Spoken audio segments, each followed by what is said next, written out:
بسم الله والحمد لله والصلاة والسلام على سيدنا محمد وعلى آله وصحبه وزوجه وسلم تسليما كثيرا.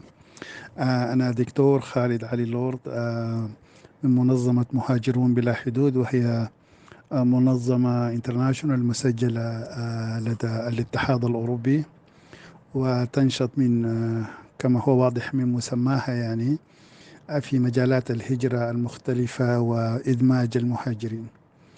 حقيقة من خلال عملي في مجال الهجرة لحوالي عقدين من الزمان، وفي مواقع مختلفة في القطاع الحكومي والقطاع الخاص وفي منظمات المجتمع المدني، وكذلك من خلال عملي لسنوات عديدة مستشار لشؤون الهجرة في الأمم المتحدة، ونسبة كذلك للأهمية المتزايدة للهجرة وما يتصل بها من قضايا مختلفة.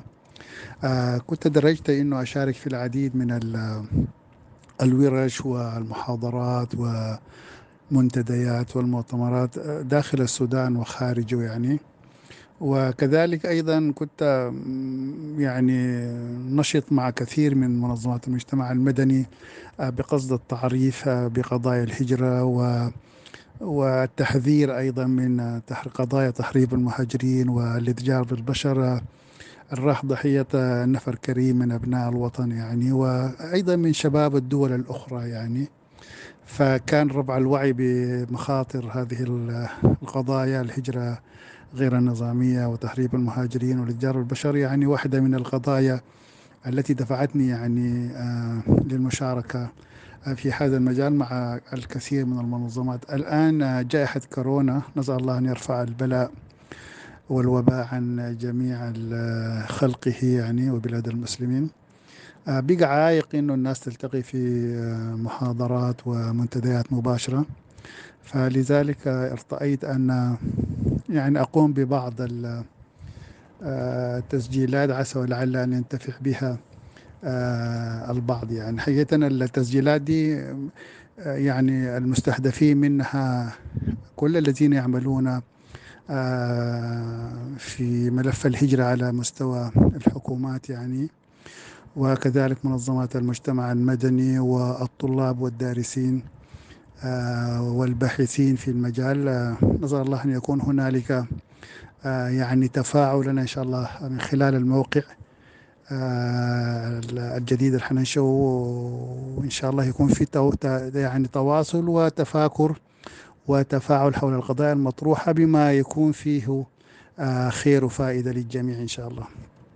من خلال هذه التسجيلات إن شاء الله سنتناول القضايا المختلفة للهجرة، تعريفاتها، مفاهيمها.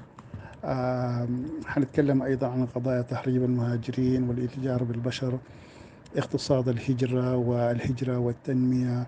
حنتكلم عن إدارة وحوكمة الهجرة، وكذلك الاتفاقيات الإقليمية والدولية ذات الصلة بالهجرة إن شاء الله. حنعمل إنه إن شاء الله التسجيلات ما تطول كثير، يعني في حدود 10 دقائق إن شاء الله بلس ماينس. في هذا التسجيل الأول إن شاء الله حنتكلم عن نقدم زي مقدمة وتعريف بسيط عن الهجرة، ويعني أنماطها وأنواعها وأقسامها وكده. وبعد ذاك إن شاء الله شيئا في التسجيلات القادمة سنتعمق أكثر وسنركز على واحدة من الموضوعات الرئيسة ذات الصلة، ونتحدث فيه بمزيد من التفصيل إن شاء الله. كما معلوم للجميع أنه الهجرة تعني يعني الانتقال من منطقة إلى أخرى، مش كده يعني وهنا في تقسيمات للهجرة، إذا عندنا هجرة داخلية وهجرة خارجية، ده من المنظور الجغرافي للهجرة. إذا كان الهجرة داخل حدود الدولة الواحدة تسمى بهجرة داخلية، وإذا كانت عبرت الحدود إلى دولة أخرى تسمى بالهجرة الخارجية أو الهجرة الدولية. من منظور الإرادة والرغبة في الهجرة أيضا عندنا قسمين.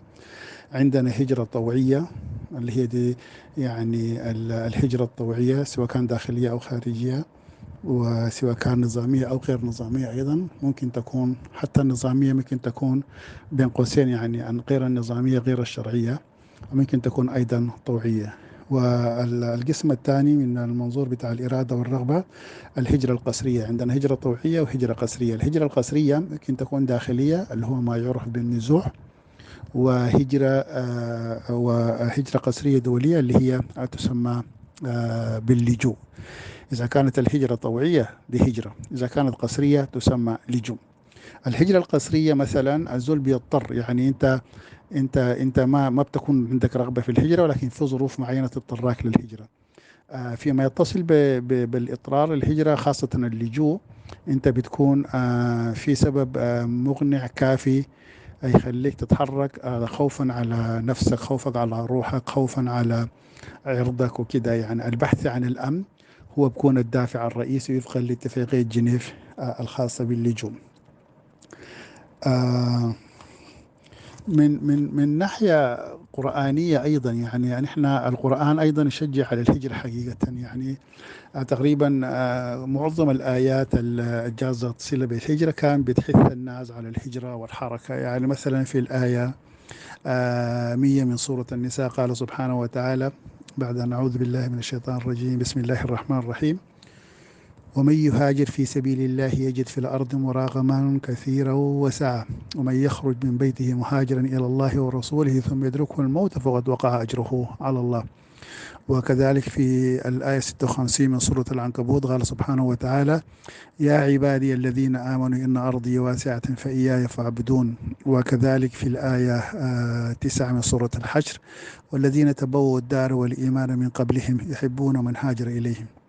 وكذلك في سورة التوبة: ألم تكن أرض الله واسعة فتهاجروا فيها. وهكذا هناك كثير من الآيات التي تحث وسيحوا في الأرض، مش كده؟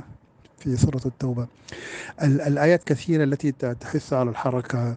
يعني الناموس الكوني الخاص بالحياة يقوم على الحركة. حتى الماء إذا الماء الراكدة تعتبر ممكن تكون ماء فاسدة، مش كده؟ الماء الجارية هي الماء الصالحة الطاهرة وطهورة إن شاء الله. الإنسان طبعا الهجرة دي ظاهرة طبيعية. الإنسان منذ أن جاء إلى الأرض يعني ظل في حراك دائم بحثا عن الماء والكلأ، وما كان في الحدود، مش كده؟ الحدود الآن السياسية اللي وضعتها الدول وكده ما كان موجودة. فالإنسان في سبيل البقاء على الحياة وامتحان الصيد كان في حراك دائم يعني. والهجرة ظلت يعني واحدة من العناصر المهمة جدا في إثراء الحياة البشرية على مختلف العصور حقيقة يعني، وحتى في عصرنا الحالي يعني.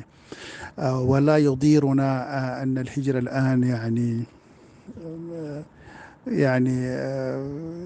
يتناول الإعلام بشكل شبه سالب ووضعت عليها القيود وكده، ولكن تظل هناك هجرة الكفاءات والهجرة الانتقائية التي تمارسها بعض الدول تجاه مواطني الدول النامية. فده بيؤكد برضو أيضا أنه الهجرة ما زالت تلعب دور مؤثر في الحياة الإنسانية وفي الحضارة الإنسانية اليوم. عدد المهاجرين الدوليين اليوم وفقا لتقارير المنظمات الأممية والدولية تقريبا حوالي 280 مليون نسمة. ده طبعا عدد كبير جدا، والعدد ده يعني زاد حوالي 100 مليون نسمة خلال العقدين الماضيين. يعني تقريبا من سنة 2000 لحد سنة 2020 زادت أعداد المهاجرين الدوليين بحوالي 100 مليون نسمة، ودي طبعا زيادة، نسبة كبيرة جدا في الزيادة تعتبر. ومتوقع أن هذه الزيادة تستمر أيضا خلال العقود القادمة، لأن الأسباب الدافعة والجاذبة للهجرة ما زالت موجودة. من حيث الدول، نحن نقسم الدول إلى 3 أقسام. الجزء الأول أو القسم الأول من الدول هي الدول المرسلة للمهاجرين، والقسم الثاني هي الدول المستقبلة للمهاجرين، دي بنسميها دول مرسلة ودي بنسميها دول مستقبلة. والقسم الثالث هو دول العبور. تشاء أقدار السودان أن يكون الثلاثة معا، فالسودان دولة مصدرة للمهاجرين ودولة مستقبلة لهم، وكذلك يعتبر السودان دولة عبور رئيسة في المنطقة.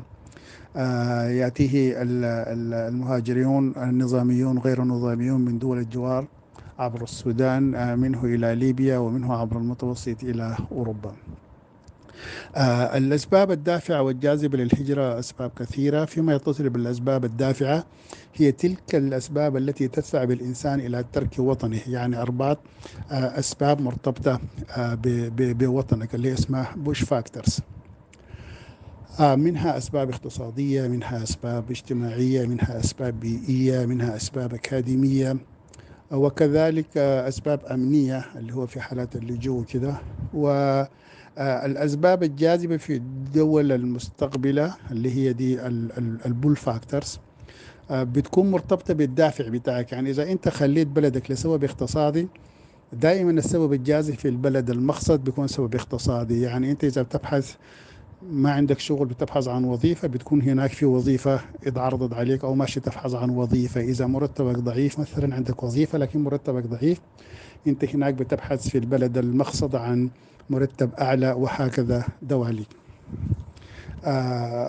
معظم الأسباب وفقا لتقارير الأمم المتحدة كانت أسباب في جوهرة أسباب اقتصادية. الأسباب الدافعة للهجرة يعني أسباب اقتصادية، حتى تقريبا النصف الثاني من تسعينيات القرن الماضي، حيث ظهرت بقوة الأسباب المرتبطة بالسلم والنزاعات والحروب، وكذلك الأسباب المرتبطة بالتغيرات المناخية والبيئية. يعني طبعا في أفريقيا بالذات، أفريقيا جنوب الصحراء، حوالي 80%، ما بين 70 ل 80% من سكان القارة في جنوب الصحراء يعني يمتهنون الزراعة والرعي، وهذه المهنتين بتأثروا بشكل مباشر جدا بالتغيرات المناخية وبالاستقرار أيضا. فساهمت الحروب والنزاعات والتغيرات المناخية والبيئية في زعزعة استقرار هذه المجموعة من السكان الذين يمتهنون الزراعة والرعي، وهي النسبة الغالبة من السكان. وبالتالي شهدنا يعني حراك سكاني كبير جدا في أفريقيا وداخل حدود الدولة الواحدة وبين الدول فيما بينها.